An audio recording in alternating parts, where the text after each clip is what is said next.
from the Crypt.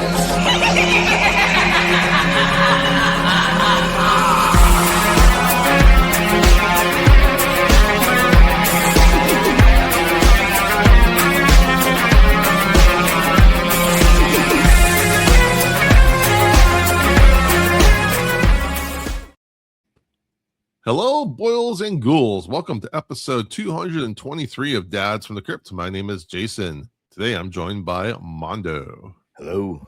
Hello. Jody's not able to join us, but we have an awesome guest.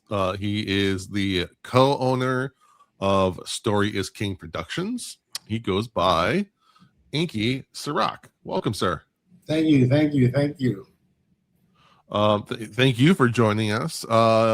You reached out to us because you are working on adapting a horror graphic novel, The Upturned Stone, into a movie. Yes. And you graciously sent us some copies, and it is fantastic graphic novel.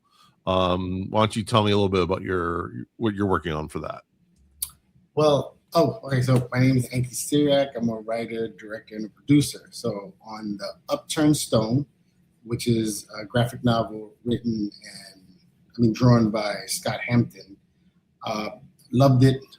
I fell in love with it. A friend of mine's told me a brief synopsis of it, and I was like, "Oh my God, this is amazing!" And I went and I looked for it because it was discontinued because it was originally published by Kitchen Sink.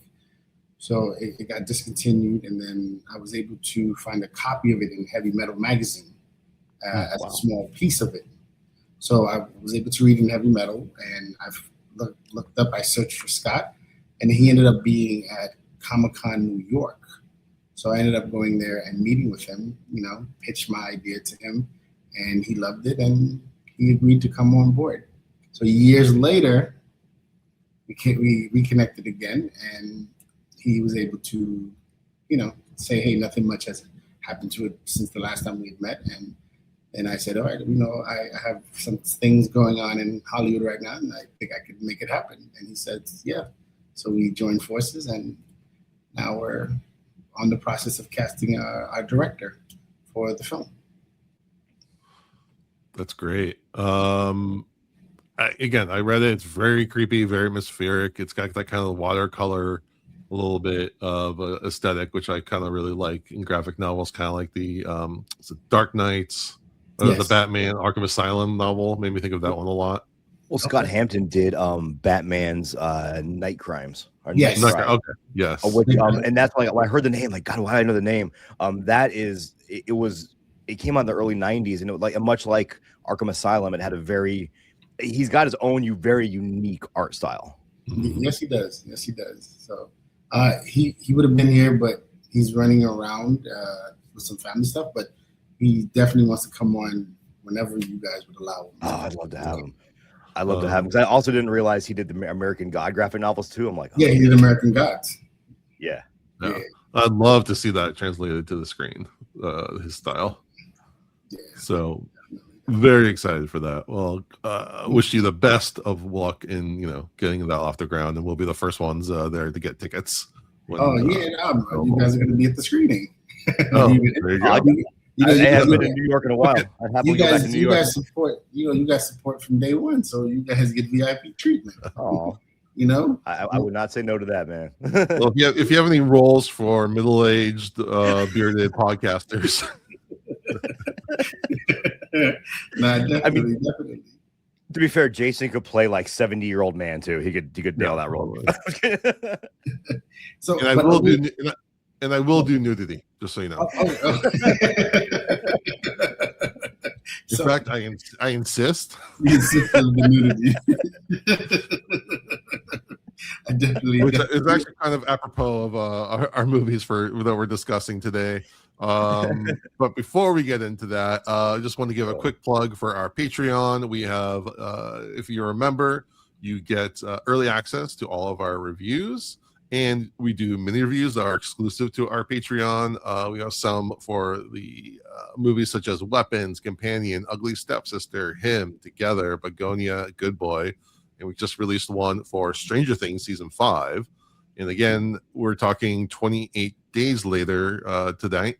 but I will also have one for 28 years later, The Bone Temple, on our Patreon as an exclusive episode within a week of this episode coming out. I haven't recorded it yet, so I'll find a way to do it within the week of this. So please check out Dads From the Crypt on Patreon. Also, this episode is brought to you by Fright Rags, who now has a really cool collection of 28 Days Later t-shirts. Some really cool designs.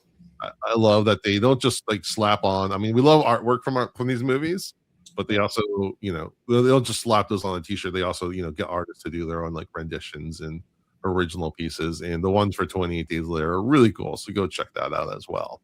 Hell yeah. Where can I get merch from you guys? I'm sorry? Where can I get merch from you guys? I want to rock it. Yeah.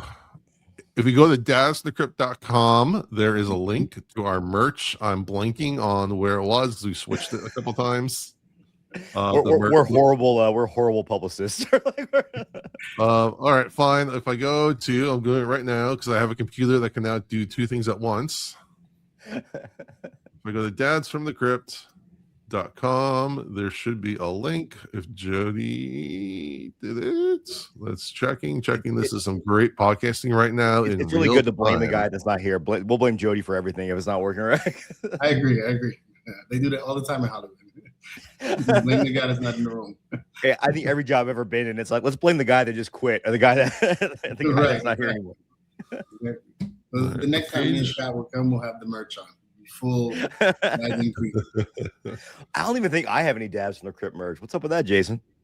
I don't know. What's up with that? I will say, okay, here's a fun story while I'm trying to get this to load.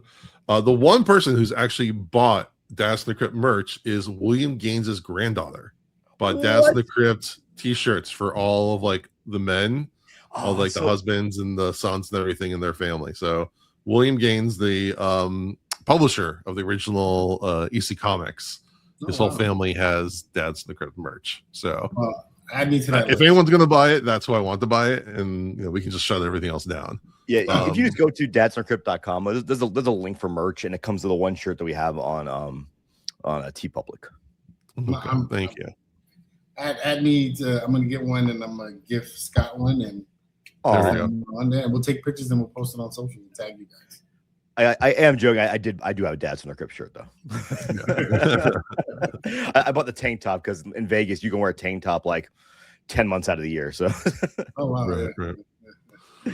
All right. So again, in conjunction with Fright Rags, and because there's the latest sequel coming out, we are reviewing 28 Days Later, which came out in 2002. It came out a couple different times because it came out in the UK June 27th of 2000. Sorry, November 1st of 2002. Then came out in the States June 27th, 2003. So about 6 months later. Again, this is Danny Boyle directed, written by Alex Garland. We'll get more into their careers. But I'll give us, since Joey's not here, a plot synopsis. So we start with a group of animal rights activists who break into a Cambridge research laboratory. They inadvertently unleash a deadly virus known as Rage, a pathogen that spreads through blood and saliva and turns its victims into uncontrollably violent killers within seconds. The outbreak rapidly devastates Great Britain. And just to give a little more context, so they show monkeys that are being strapped to a table and being shown footage of atrocities and riots and rage throughout the world. They did do a prequel comic about this series that I remember reading a while ago, and part of it was that they infected the monkeys with Ebola, and then like they kind of mutated that, and then showed them the kind of Clockwork Orange style, fed them those clips. And also interesting, anytime in those clips you see like a dead body, like we see some like bodies are being hung, those are all fake, but the riot scenes are real, mostly from parts in like Sierra Leone. Oh wow. So it's a mixture. It's like they kind of intercut it very quickly of like this real footage and then like, some fake footage of bodies. They obviously wasn't be respectful or appropriate to show real, but like real people being murdered.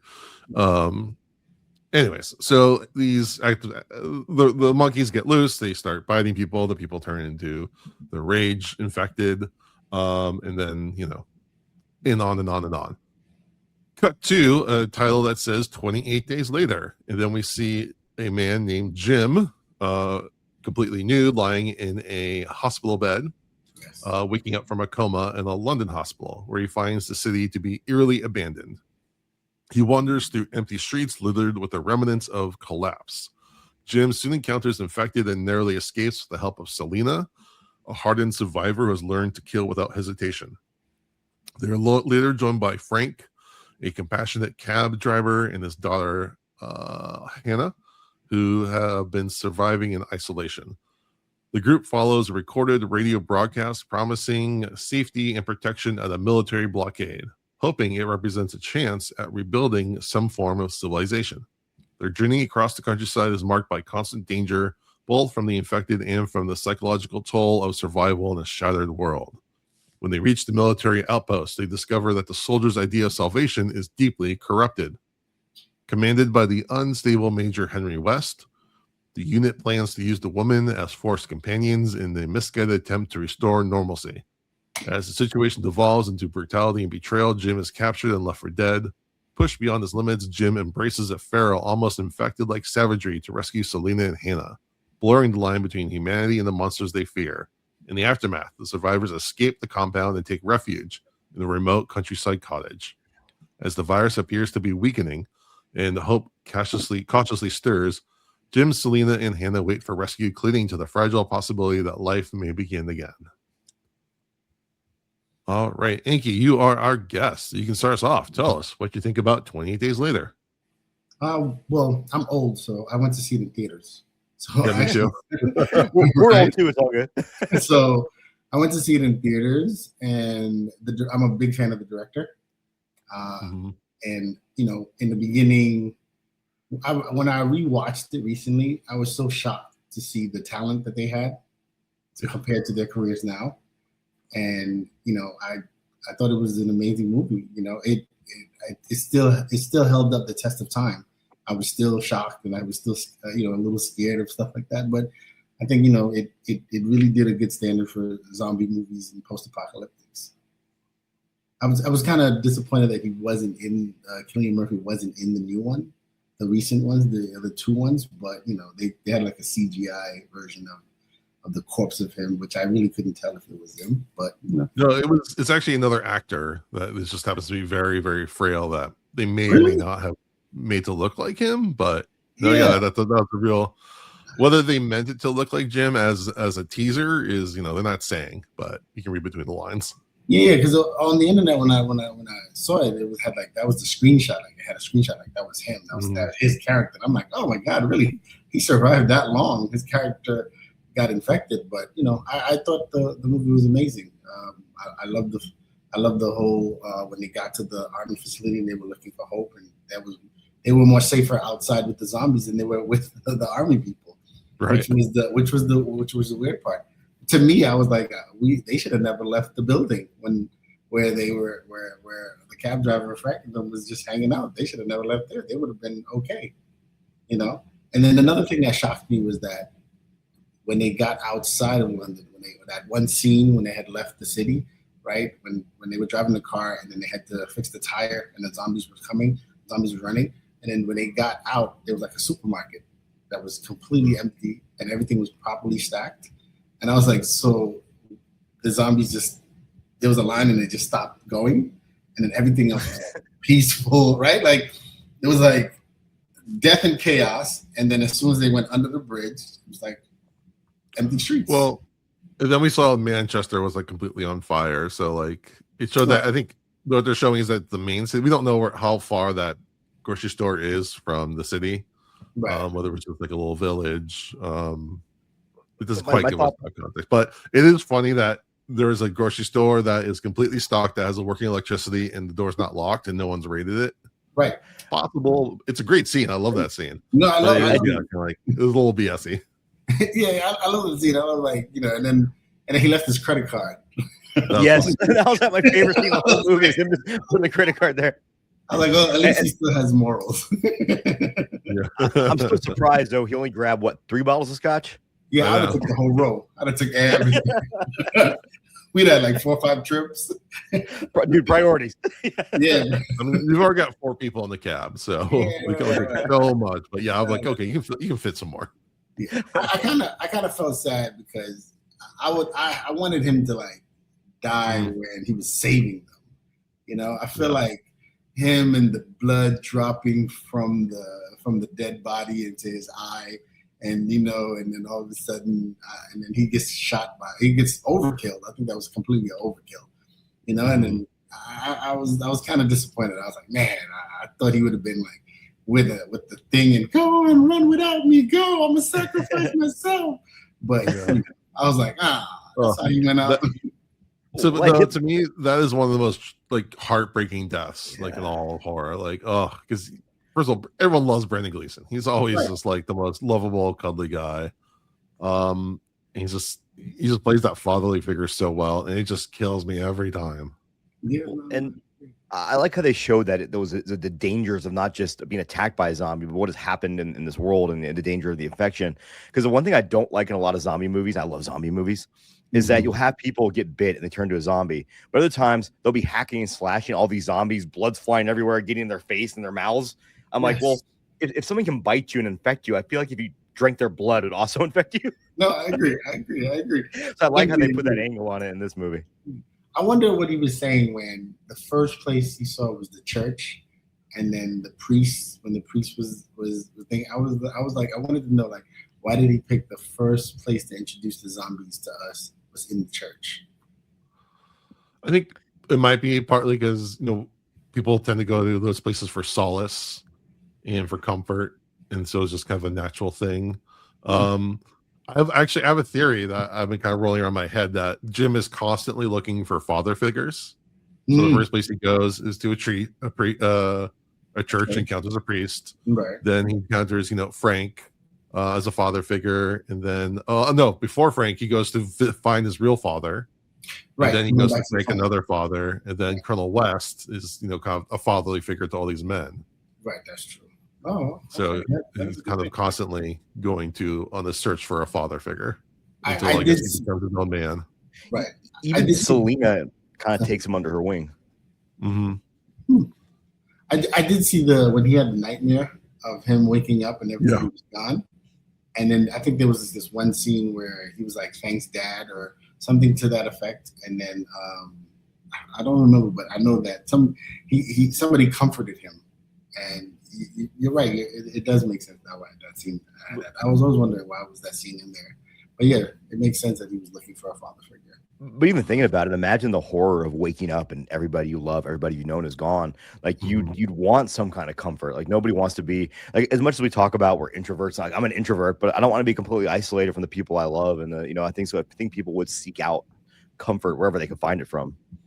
Especially like these are the only people that are alive in the whole universe. Yeah. Do you think that he was a father figure to the young lady, to the daughter? You think he wanted to rescue her because that was like his child? Like he felt like he was obligated to rescue her? I think maybe in the memory of the father I forgot the guy's name already of Gleason's character, but also I think he definitely takes on that protector role. Right. Because I remember the first thing when he ran into, is she high? He asked her. Yeah. He was like, is she high? And he's like, it's a long story. Like a father, like, are you drunk?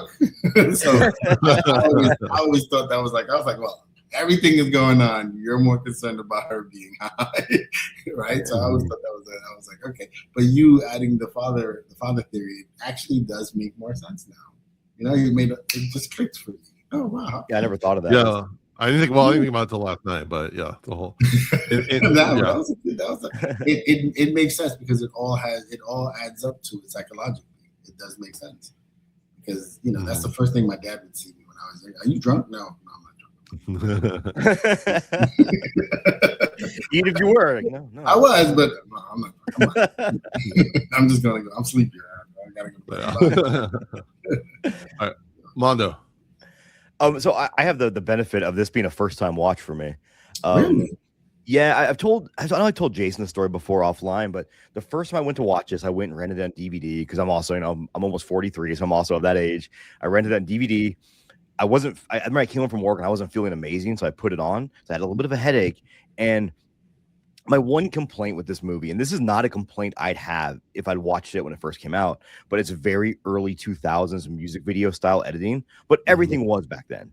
And watching it the first time with a minor headache and all the zooms and the jump cuts when like he's being chased in the shaky cam, like just made my headache worse. So I stopped watching it. I just never watched it again.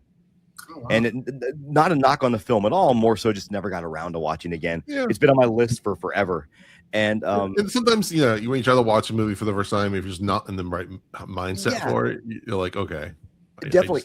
And that's my only real complaint with this movie is I'm not even really complaining about it as a knock on the movie, more so in that like it definitely seems its age based on in the early 2000s we had those like music videos, like you watch like Freddy versus Jason is an example of it too. Yes, I was gonna say Freddy versus Jason is so hard to watch. I love that movie, but yeah, the editing and the style is really rough to watch. It's definitely aged, but it doesn't take away from the story of this movie and the heart of it and the writing and these characters that you really latch onto and really care about by the end of it.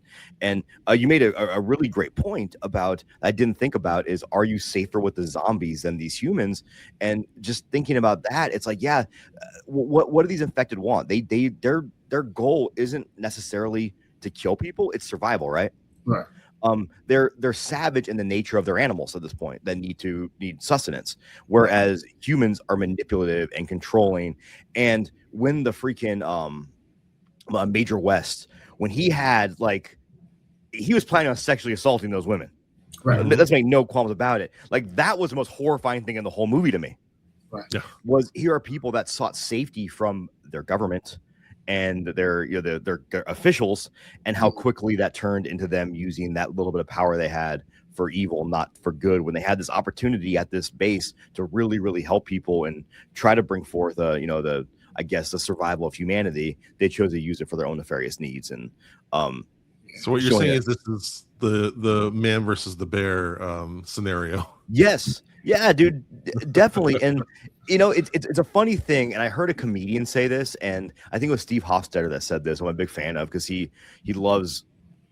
If you ever want to see someone just butcher hecklers, he eviscerates hecklers. But I think he said that he goes, if you ask someone who always, because of course men will always argue against a man versus bear, and most people that do it don't quite understand what it's trying to say. But they said, hey, next time you go to a restaurant with your friends, you'll find that one dude in your group that can't have his back to the door. He's got to be facing the door in case something happens. He goes, is he worried about a woman coming in here and causing violence, or is he worried about a man doing it? And I was like, oh shit, that's a really good way to put that. Because inherently, if you look out throughout history, men have been the aggressors in these situations. And I'm not being like anti-male. We're all men, right? Yeah. Well, but it's just the reality of it is like when my child's 23, if they're walking downtown having a good time with their friends, I'm not worried about them being attacked by a woman. I'm worried about them being attacked by a man. And I'm also really not worried about them being attacked by a bear, because normally, I think a black bear, if you just leave it alone, it'll leave you alone. Brown bears, you got to worry about those guys. And polar bears, that's a whole other story. The only known predator to man, actually. It's a fun story. I mean, they're not around people that much, so well, they see everything as food. If you have flesh, you're food. Like you're food for them. Yeah, which hey, respect. But much in the same way that this is all these infected are trying to do. They're just trying to eat and survive, much like we're trying to survive. So you at least know where they're coming from. Like there's no pretext. There's no manipulation.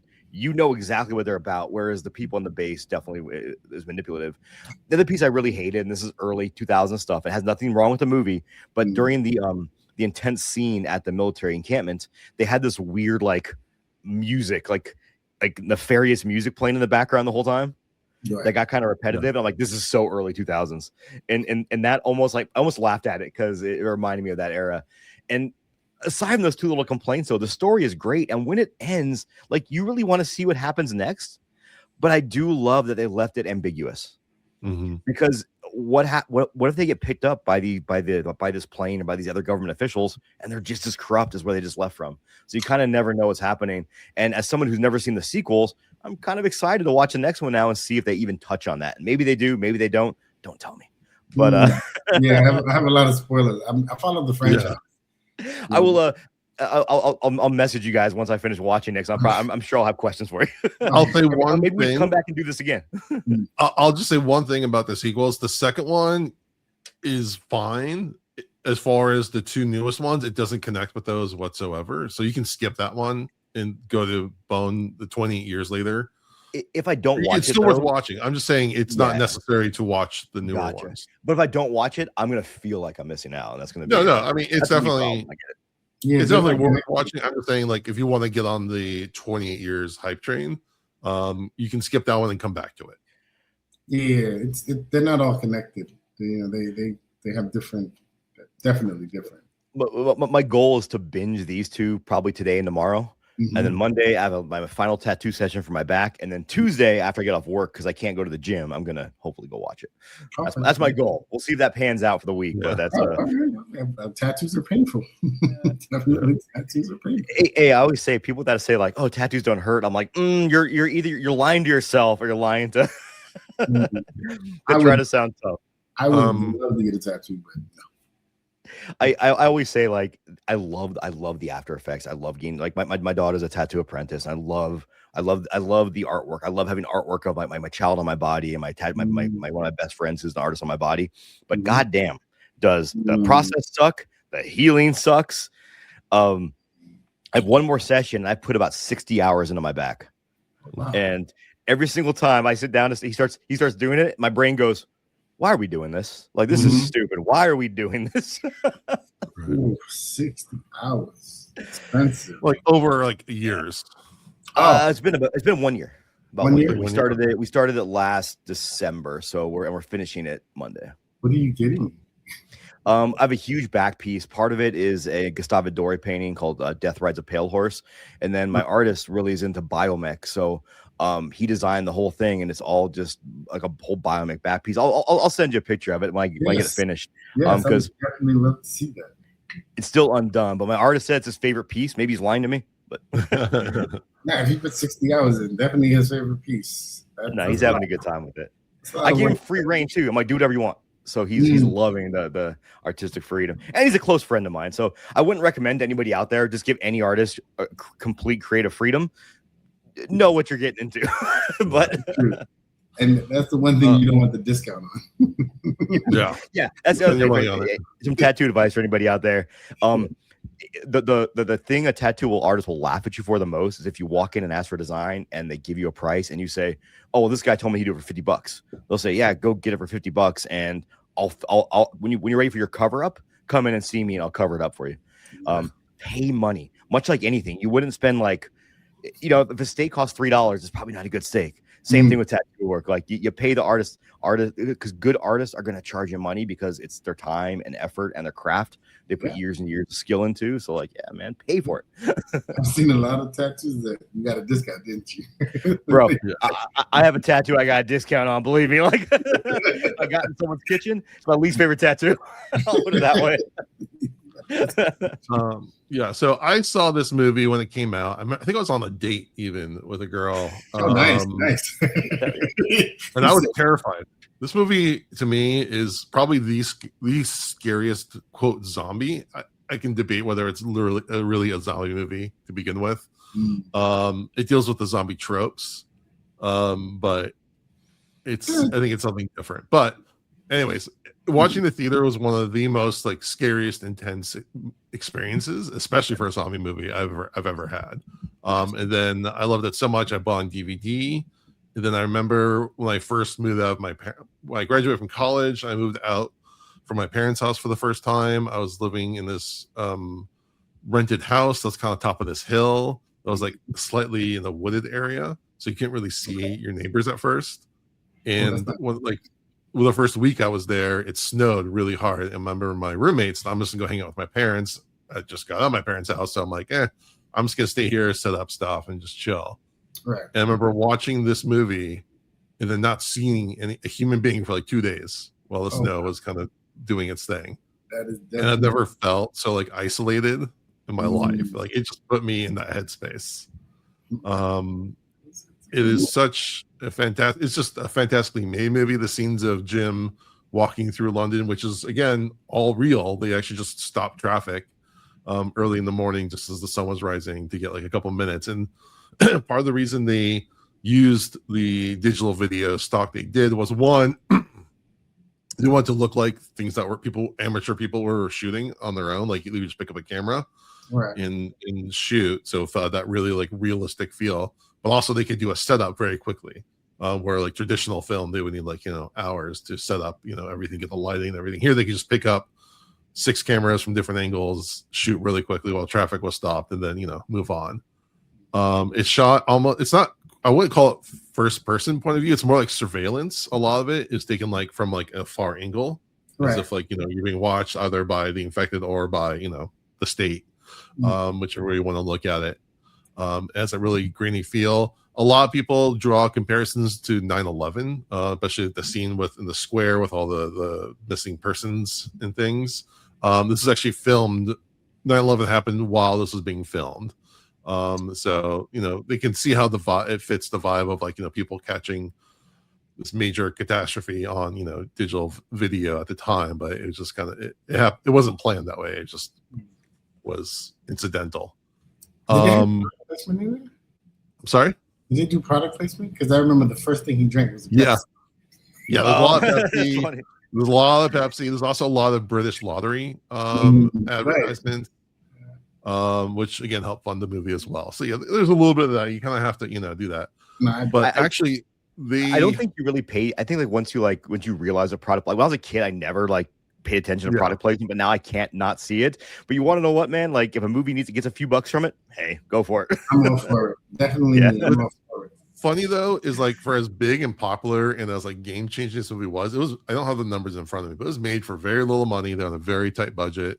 Danny Boyle is, was a very popular director, but he wasn't like a huge like money making director. Like he'd done Train Spotting, The Beach, Lifeless, Ordinary. So he'd done a lot of very well respected movies that, made money, but weren't like huge blockbusters. It wasn't like a James Cameron coming in to do Terminator 2 or anything like that. He to did the point where, right? I'm sorry?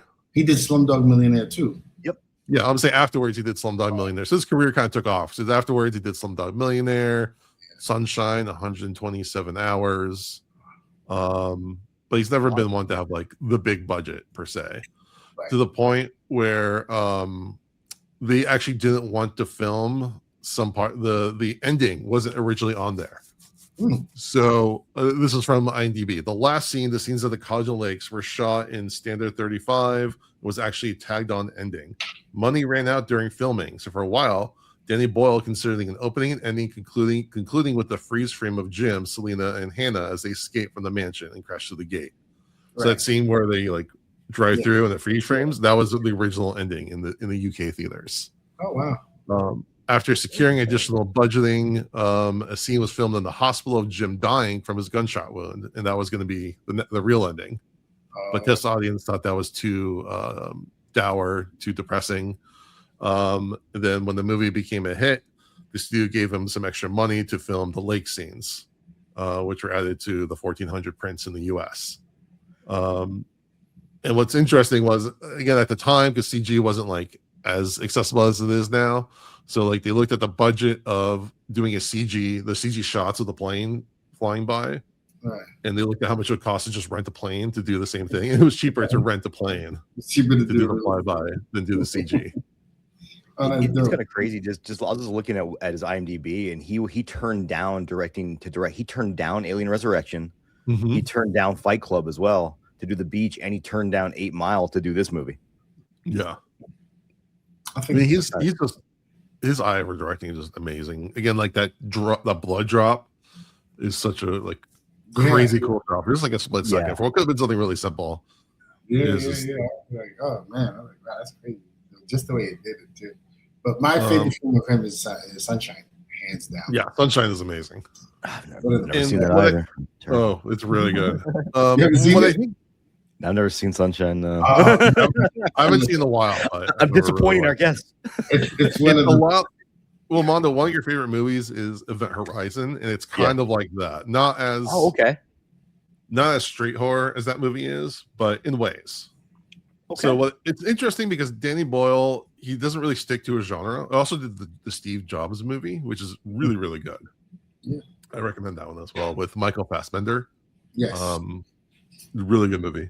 Really He good. has a way of taking movies that like show people in a horrific situation and shows the true terror, but also true hope within that, like the dichotomy of that. So think of Train Spotting, of these people who are hopelessly addicted and in terrible situations.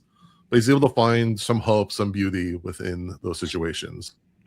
Same thing with Sunshine, facing massive apocalypse. Speaking of that, can I ask you guys a question about this movie since you guys saw it when it came out?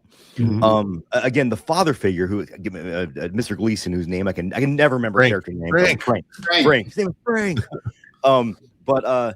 So we've been so conditioned, I think, lately that we always expect like a twist in our movies or something.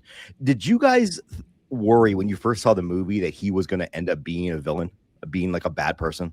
You mean Frank or the Colonel? Yeah, Frank. Well, Frank didn't turn out to be a bad person. That's what I mean. When you first saw the movie, did we think that he was going to be? Yeah. I think the first time I was just so this movie just kind of grabs you. Okay. I wasn't really processing. I don't remember everything. It was so long ago. I don't remember what I thought about that character. I think I was just so terrified of the infected at first. I didn't even have time to like process. Because this is the first time we've ever seen these like fast, vicious versions of zombies. That is true. Today. So this really revolutionized that idea. Man, I didn't even think of that because I think I am a little bit desensitized to that too. Because now a lot of obviously Dawn of the Dead 2004 took that idea and ran with it. Right. Also, think about like in video games, like back zombies used to be just like slow things. You didn't really have zombies. You had like House of the Dead, which just had like slow zombies crawling across the screen. Or Resident Evil, you had like the slow lurking zombies, only had a few bullets. But then you had Left 4 Dead was kind of inspired by this as well. Zombies Ate My Neighbors from the Super Nintendo. Does anybody remember that one? Okay. Zombies were always slow, but these were like zombies on crack or meth or whatever you want to say. Like they said they hired athletes because they wanted the athletic movements rather than stunt people. So especially like that scene in the tunnel, they definitely look like soccer players. Every time I watch that, I think like, oh, it's like a soccer team running after them. That part was scary. That part was terrifying. And then another movie that World War Z with Brad Pitt. The zombies were like super fast. Yeah, I've never seen that, but I've read the book and I really like the book. Yeah, if you divorce it from the book, it's a pretty good movie. Yeah. The book is a little weirder. The book is completely different from the movie. When I first heard they're making a movie and I just read the book, I was like, I don't know how they're going to translate this because the book is written as like essays and stories from people who lived in the. And I was like, and I figured like what I knew was going to be a big Hollywood production, and especially back when it came out, like 2007 or so. I was like, there's no way they're going to do this faithful to the book. They can't. Like they're not going to let someone be that creative with it. You could do like a mini series and like have each chapter be like its own like little mini movie or something like that, telling a story. That'd be the way. But you couldn't do a 2-hour movie. I think nowadays you'd have a better chance of getting that made with all the streaming services out there. Where back in 2007, I was like, there's no way they're going to let anybody make that. My favorite scene in that movie is when the expert killed himself because he did not use the gun. That was like my favorite scene in the movie. I was like, oh, what do we do now? The guy that's supposed to be doing the job is dead. Going back to this. So I think one of the things I really like about this movie is that like normally in a zombie movie, the zombie, whatever causes the virus, whether it's supernatural or infection or whatever, it suppresses your humanity. Right. It takes you down to a very like childlike level almost, where this movie it amplifies the rage that's in you, where it's taking something that's already inside of you and unleashing it. And I think that's why we have those opening scenes, like showing that humanity is already kind of like can be like this in these extreme circumstances. The virus is only unleashing what man is already, or woman is already capable of turning against each other and unleashing the rage within us. And then the virus is unleashed by these people who have very good intentions.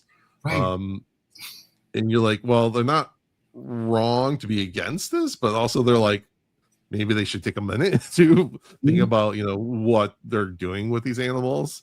But it's like the road to hell is paved with good intentions. Yes. It doesn't one of the scientists be like, you don't want to do this, like these are infected animals or something like that. He tells them, like, he basically tells them, hey, this is gonna fuck everything up. Well, he could have been a little bit clearer, to be fair. Yeah, he's like, they're infected with rage. You're like, what the fuck's that mean? Right. and it kind of strengthened what they thought it was happening to the animals, which is cruelty. Mm-hmm. So they were like, "Oh, you're infecting them. This is wrong. You're experimenting." Like the whole goal was to break them free from the experiments. They just didn't know the cost of the experiment. And then when the first monkey attacked the woman, he was like, "Kill her." He's like, "Okay, kill her." It's like, she's with us. We're not gonna kill her. So yeah, that was just a. I think he goes after her. He goes after her with a stool, which I always thought was funny. Like, right, I thought that was funny too. You don't have a scalpel or like any knives or anything. No, let me get the stool. To be fair, with a stool you have range. With a knife, you gotta be up close. That's true. And he knew about. And you, I know they do it in movies, but you know how many times you have to stab someone to kill them with a scalpel?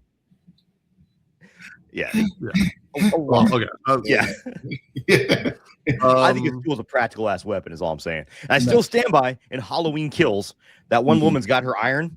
Yes. Or Halloween. Yeah, that's a practical ass weapon. I'm just gonna put that out there. Like, if you swung that cord and hit someone with that iron, you're gonna fuck them up. I'm saying. A couple other things. So there's a lot of interesting parallels to other movies that they're kind of using. Have you guys ever seen The Day of the Triffids? Not in the past 20. No, I'm gonna say no. I was since I was a kid, but it essentially starts the exact same way. It's a movie from like the 50s or the 60s, like one of those old black and white sci-fi movies that starts with a man in a hospital, waking up and everybody's gone, and there's like been this like apocalyptic events, and he kind of walks around and everything. So they admit that they kind of took that, and then the Walking Dead comic book came out within the year of this movie coming out. So like. Is exactly how the Walking Dead starts. Exactly. There's these Dawn of the Dead homages where they go shopping. There's the refueling scene where Jim walks off and gets attacked by a child. There's some Day of the Dead stuff with like the military. Well, I thought the infected person that he released, the one they're keeping chained up, Bub. I thought that was a direct reference to Bub, which I loved. Definitely. Also, what's really interesting is in the scene where they're at the fueling station and Jim kind of walks around looking for a cheeseburger I don't know how he thinks a cheeseburger is still going to be good after 28 days. He gets attacked by a child. And I was listening to this with earbuds on so I could hear like the audio really well. And the child infected actually yells at him, "I hate you." And it's actually in the subtitles. Oh, wow. Interesting. So like, it's kind of, they're not just completely mindless in a way. There's like some thought happening of what they're thinking. That's interesting because I've always wondered. I wonder after I watched this if this is kind of where Garth Ennis got the inspiration to do that Crossed comic series. Oh yeah, there's definitely like if you took these guys, the rage zombies, and turned them down just like a couple notches, you kind of have Crossed too. Well. Yes, more mental capacity, but way more violence, way more violent, and When you took that violent intent and then give them a little bit more mental capacity, you'd have Crossed. So, the impact of this movie had on the horror genre of the zombies and all everything that came by it can't be understated, really. No, it definitely did. I mean, like you said, the speeding zombie was one of the biggest things that everybody copied. Right. And then, but also, again, they're marrying it with these great characters. Selena is like an all-time amazing character, going from someone who's so consumed by despair, running purely on survival instinct, and then she's like slowly, gradually able to find hope. And at the very end, she's the one that says, "Do you think they saw us now?" Right. She's the one that says the hopeful line at the end. I don't love that they kind of like have Jim save her, and she's kind of like a little underpowered. She's kind of damsel in distress in the last part of the movie. I want to see her ripping those guys up too, but that's the story they're telling. She was protecting the girl. She was protecting Hannah, Yeah, she was protecting the girl. And then the scene where she did take control of the scene where they wanted them to get dressed, and she was like, "Yeah, I got to get out the room," and so she did take over. I thought she was gonna beat someone up, but she did what she had to do. But I agree. I wanted a lot of characters to like have a huge fight, and then it would have been like really great. All right. For our animal lovers out there, if anybody's listening to this on audio, watch the podcast, watch the YouTube version of this moment if you want to see a cute puppy. we love our animals here. All right, let's move to our episode rating. We do 0 to 5, 5 being the best, 0 being the worst. You can do half points. Mondo, why don't you start us off? I give it a 4, and I think it was great. And I think if I would have watched it when it came out, it'd probably be a little bit higher. Because the only thing that really took it down for me was just that early 2000s. I try not to hold it against, but sometimes it's so like jarring that it's hard not to have it affect my overall rating. But I thought this was a great movie, and if you haven't seen it, like if you're a slacker like I am, definitely watch this freaking movie. It's great. All right, Anky. I give it a 5. One of my top 10 zombie movies. I'm a big fan of the director. He's an amazing director. I love the fact that he added this story to it. It had a story of hope. It had a lot of symbolism in it, and I think it affected the genre in a great way. And hopefully one day I'll make a movie similar about zombies. Awesome. Definitely. Yeah, I give this a 5. This is, again, the genre defining. It affects me every time I watch it. Mm-hmm. It's one of I go back and forth between this and Shaun of the Dead as far as my favorite zombie movie, and I love them extremely for completely different reasons, but they're just like top tier level zombie movies. What's your favorite? What's your number one zombie? That's what I'm saying. I don't know if I can choose between the two. I probably would pick this just because of the scare factor. Mm-hmm. But Shaun of the Dead is also one of the funniest movies. One of my all-time favorite comedies. Like, it's probably number 2, The Planes, Trains, Automobiles, as far as comedies goes. Okay. But Shaun of the Dead also has a lot of heart behind it too. It's exactly that's what I'm saying. And I think so many movies tried to copy that formula after it came out, but they missed what made that movie so great, which was the characters. It was the struggle of the characters versus nature and their conflicts within each other. That was like I think Shaun of the Dead was a bit like I fucking love that movie so much. Yeah. I always wonder why all post-apocalyptic movies start in London. Yeah. Is that where it's gonna happen? Is that where it's all gonna start? Apparently. I think it's easier. I love Zombieland a lot. I thought Zombieland was really well done. But to put that like in perspective, like I think what's kind of cool, the dichotomy of doing it versus in the United States versus England is a much more it's obviously a much smaller country, whereas like in Zombieland you might go for 1,000 miles. You can if you ever driven across the country, you'll drive for 300-400 miles of just cornfields and see no human beings. So I kind of like, so I think like that's why they show them always in the I think it makes more sense in Europe because everything's more densely compacted. But then again, like, because like, let's say like if New York had a zombie outbreak, it would be a long time before that affected like Kansas. Right. Or even like reached past the Rockies into California, that kind of thing. Yeah, that's true. If we live in a valley, they'd never make it over the mountains. We'd be okay here in Vegas. Right. Also, I mean, I'm sure it's way more about studios and productions and stuff like that. But also, I like London and England based because it's so much older than America. So you get like a more of a sense of like the long history of humanity. Right. It also looks a lot cooler than Kansas. No offense to anybody who lives in Kansas out there, but London looks cooler than Kansas. I'm just gonna say that. Yeah, I've been there, and I'm a movie geek, so. I went to American Werewolf in London. I went to Piccadilly's. So I stayed there. It was really fun. So, That's awesome. Yeah, definitely like. But every time I always notice every post-apocalyptic starts in London. I was like, what? My daughter's never seen American Werewolf, and I was like, we ended up watching Drag Me to Hell last night because she's never seen it either. But I was like, you really need to watch American Werewolf in London. We almost watched that. I was like, because that's the best special effects scene maybe ever put on film. Yes. And so it's on their list now. So hopefully they'll watch it. Yeah. All right, Mondo, give us your song of the day. So I was gonna go really, really easy and pick a song about zombies, but it's a low hanging fruit. So during the pandemic, and this movie actually reminded me a lot of kind of the pandemic we dealt with here, and God, was it 6 years ago now? Fuck, 5 years ago, 2001, right? Damn. And there's a band I love they're from Germany called Cold World. And whenever you like a metal band and they're from Europe or even the United States, you have to do your vetting because there's a meme that someone made for the metal community. It's like me walking to the merch table on my phone, making sure the band's not racist before I buy a shirt, like, which is a real struggle. And when you like metal, like liking a band and being like, oh, these are terrible human beings, I can't listen to this anymore. But there's a gentleman, it's a one-man project, and he wrote an album during the pandemic called Isolation.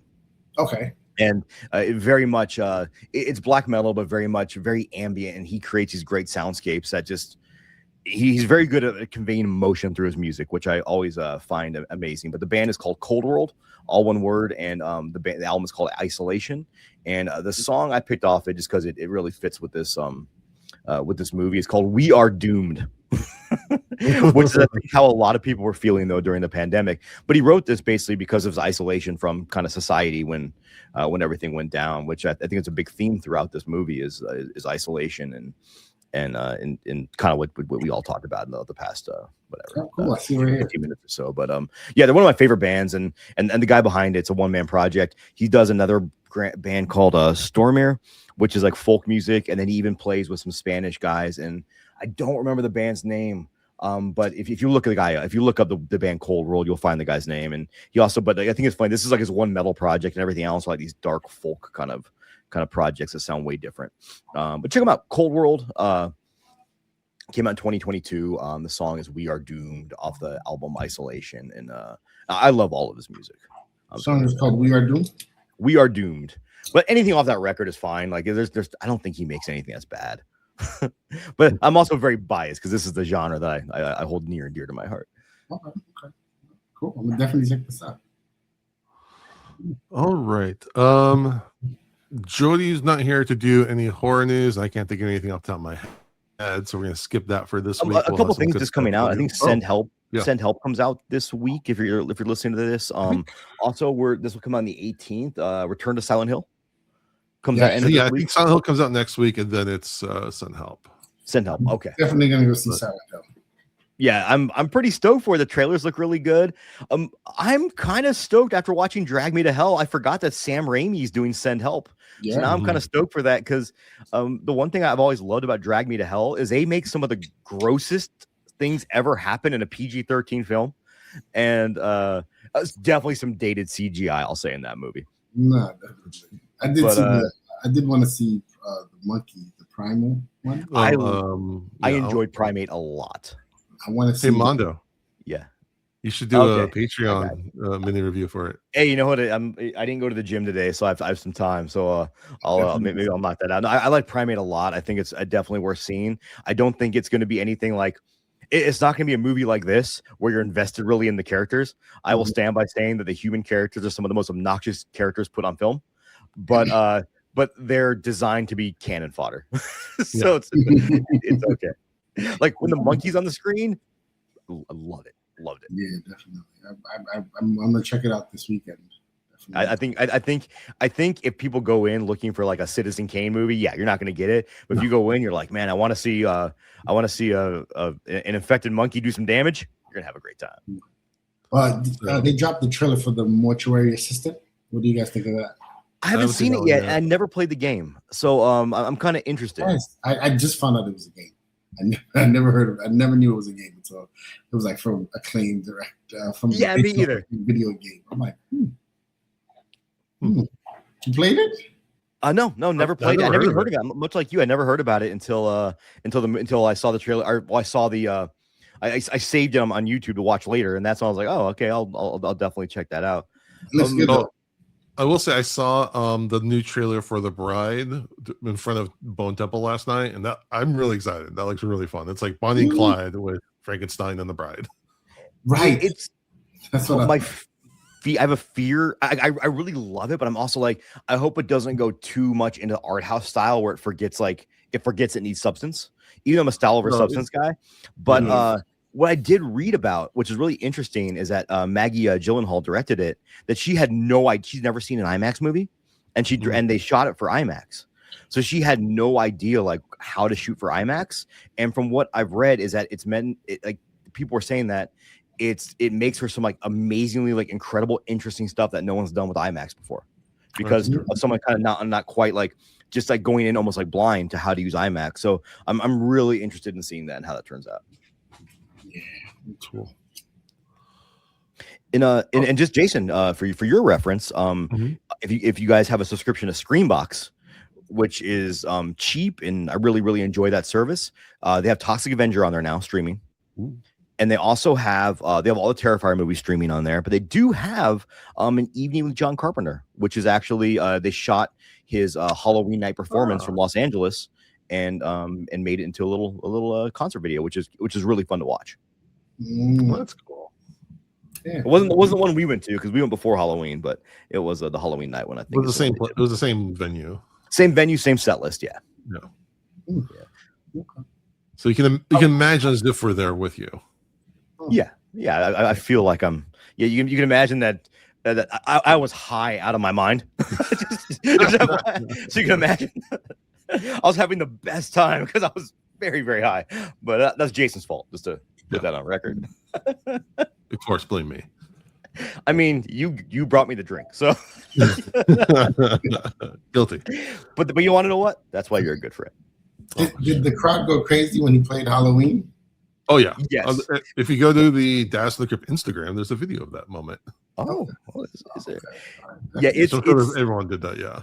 It's cool to go see that because like everyone is everyone's like, of course, there's always people that just go along because their friend wants to go, but there wasn't anybody in there that didn't have a good time, and and that was the right crowd for it because like everyone's respectful, just having a great time. It was a great crowd, a lot of fun. Yeah, best time. Any concert that starts with no opener, starts at 9 o'clock, or maybe it started at 8:30, it was done by 10. Like no opener, playing for an hour 15, and I'm done. That's like the most John Carpenter thing ever. Hey, that's the for us over 40 crowd, man. That is the show to go to. I know. You'd be home by 10 o'clock. Oh my god. And had a blast. Yeah, have a good time. And had a good time. Oh man, definitely. Like he was in New York, but I missed it. Oh man, it's if you get a chance, it's great. But it was sold out minutes. Oh really? Yeah, no, it sold out really quick. We bought our tickets like as soon as it was announced.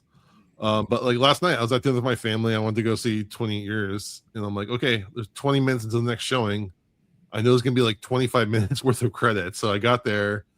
The showing was supposed to start at 8. I got there at 8:05. The lights aren't even down yet. They're still doing like the pre stuff. Okay. So I was like, I'm not. You gotta time these things right. Yeah, I wish what they could do, and I get why theaters do this. I wish they'd say like, I would give all my money to a movie theater that was like, hey, the movie starts at 8. The actual feature film will start at 8:15, so I know I can get there at 8:08 and be fine, or 8:10 and be fine, 8:12 and be fine. Like even if they had like, and I know some theaters do this where they have like a 10-minute trailer rule or something like that, or like no more than 10 minutes. So they might not list the time it starts because people are just going to show up then. Yeah. They want people to still watch the trailers, but at least like an assurance that there won't be more than 10 minutes of the trailers. I always, but like as a guy full of anxiety, I have to be there on time. Like I have to, because recently, like in the past year, I went to go see a movie and it was a smaller film. I can't remember what it was. And I got there on time and there was one trailer and the movie started and it was awesome. Oh, wow. But people were rolling in like 5-10 minutes late and they were pissed because like the movie had already started. I was like, oh, well, like, and I get it. I'm not mad at those people. I'm like, I get it because your expectation is for the 10-15 minutes of trailers. Like you can go get your concessions or whatnot. But. Yeah. No, my wife was like, you can't show up after the movie starts. I'm like, no, it's just the time the trailer start, honey. It's okay. She's like, no, I couldn't do that. Yeah, I'm like here. I can't do that either. It's a rule that you can't break. Like, like I gotta be there when it starts at 8. I gotta be there at 8. I'm the same way. Because if not, I'm driving there. My heart's like I've been there a couple minutes late before, and like I have anxiety. I'm like rushing to get to the theater. Like oh my god, like what if I'm the jerk that walks in after the movie starts? And then I like to pick my seat. I need to make sure I got a good seat that I can. Yeah. I don't want to be there. So I normally get there early to get my popcorn, my drinks, and then right there, just sit. Assigned seating, best thing that's happened in the movie theaters. Like when I just pick a seat, I know that's my seat. It makes me very happy. Yes. I'm old, so I used to just have to show up. Like back in the day, I had to get there early. Yeah. Let's go to the back. I remember seeing Return of the King on opening night and having to fight to get a seat in that theater. And I'm like, never again. Give me my assigned seat. No. That happened to me with The Matrix Reloaded. Oh, wow. Yeah. Oh, my God. All right. Before we wrap up, we always like to ask our guests to give us some sort of, we usually call it dad advice. It doesn't have to be about being a dad or anything, but, as a filmmaker, as a producer, what advice would you like to give our audience? Okay. Well, I'm all three. I'm a dad. Yeah. Right. As a dad, you got to trust them. You got to, trust what you built in them and, let them go out there and be who they got to be, So that's my dad advice. As a filmmaker, never stop creating, no matter how long the process takes to get something off the ground. Always continue building it. So, if you wrote it once, go over it, get some feedback. If you shot it, go over it, add some more scenes. Always build the process and always create. And if you feel like what you've created is the best, then create something new, because most people are interested in the garden, not just one fruit. So that's one of my advices. And as a producer, connect the dots. Go out. You're not gonna find your connections in the basement. You're not gonna find it online. You have to physically go out, go to places that are about film, and try to create a community, or try to get into a community that deals with being creative and being film. And just because someone is into music or into fashion, because at the end of the day, film is where all that meets. Music, fashion, everything meets in film. So that's my advice. I love that.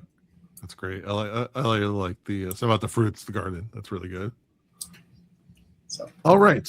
Well, my advice. Anky, thank you for joining us. Where can people find you and all your great work?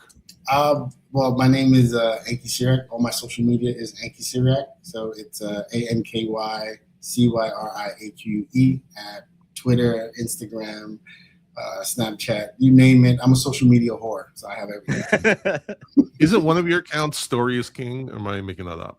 No. Well, it's Story is King, but my physical production company is Admissions and Storybound. So we handle distribution, we handle production, physical production, we handle negotiations, contracts, all that stuff. So, but the main company is Storybound. So it's like there's like different departments. All right, that sounds great. All right, well, we appreciate everyone for listening. We would really appreciate if you give us a rating or review on iTunes, a rating on Spotify, a like and subscribe on YouTube, and follow us at Dads From the Crypt Talk on TikTok. And with that, we thank you for listening to Dads From the Crypt. Thank you so much. Goodbye. Follow Dads From the Crypt on Facebook, Twitter, and Instagram, or I will follow you to the grave. No, seriously, you really should watch. But be careful what you ask for. You may get it.